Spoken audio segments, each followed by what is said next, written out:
добра вечер. Дај да видиме вие што превземавте за ова да не се случи. И тука законите доаѓаат на сцена.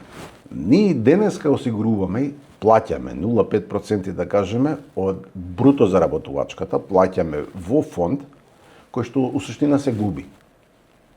Само да ме разберете дека законот или концептот на системов кој го имаме во Македонија, така наречен Бисмарков модел, кој е германски модел, кој што вели секој од вработените е осигуран со 0,5% од несреќа на работното место. И ние го плаќаме тоа на годишно ниво. Иако можеби не знаат голем дел од работниците дека тоа не знаат, тоа од државни институции не знаат, него викаат не пипај таму, парите не ги пипај. Тие 0,5% на годишно ниво се 44 милиони евра. Тие пари одат во буџетот. Значи сите вработеници ги плаќаат, ама одат во буџетот. И се замислете, Германија тоа го има решено на следниот начин. Сите западни земји, почнувајќи ние го имаме копирано тоа, поточно го имаат копирано од поранешна Југославија, словенците, па хрватите, па србите, па доаѓаме ние македонците на крајот на крајовите, како што стигнува веста до кај нас.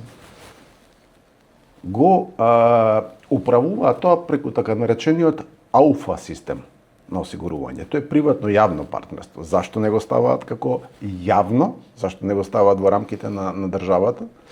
Заради тоа што сметаат дека што god дадеш на државата, тоа во суштина ќе зариба на некој начин. Значи ќе се бирократизира.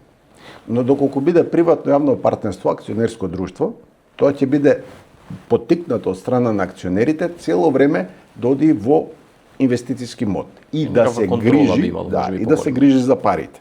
И сега, решението кое би било? Доаѓаме во ситуација тие 0,5% одат во да го крстам се слично на австриско МУФА нека биде фондот. Тој МУФА фонд кој што во суштина ќе се грижи да ги компензира сите повредени, сите загинати, сите професионално заболени. Ама што е цаката?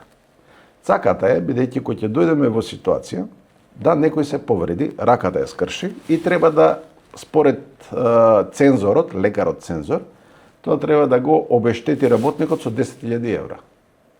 Тие 10.000 евра ќе му бидат исплатени на работникот заради претрпената, да кажеме, травма.